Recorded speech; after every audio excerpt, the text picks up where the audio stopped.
कुरान मजीद का सूरा नंबर 16। सूरह नहल। बनामे खुदाए रहमान और रहीम। अल्लाह का अम्र आ गया, बस तुम उसमें उजरत ना करो।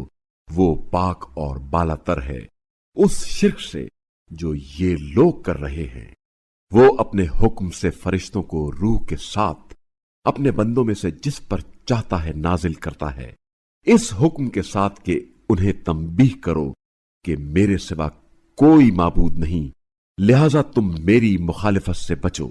अल्लाह ने आसमानों और जमीन को बरहक पैदा किया है, और जो शिर्क ये लोग करते हैं अल्लाह उससे बालतर है। उसने इंसान को एक बूंद से पैदा किया, फिर वो यकायक खुला झगड़ालू बन गया। और उसने मवेशियों को पैदा किया जिनमें तुम्हारे लिए गर्म पोशाक और फवायद हैं, और उनमें से तुम खाते भी हो, और उनमें तुम्हारे लिए रौनक भी है।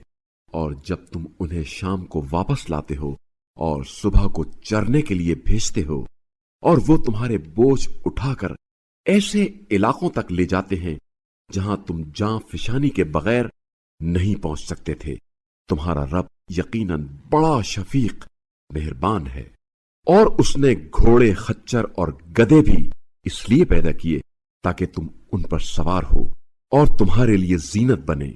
अभी और भी बहुत सी चीजें पैदा करेगा जिनका तुम्हें इल्म नहीं है, और सीधा रास्ता दिखाना अल्लाह के जिम्मे है। और बाज रास्ते टेढ़े भी हैं, और अगर वो चाहता तो तुम सबको हिदायत करता। वही है जिसने आसमान से पानी बरसाया जिससे तुम्हें पीने को मिलता है, और उससे दरख्त उगते हैं जिनमें तुम जानवर चराते हो।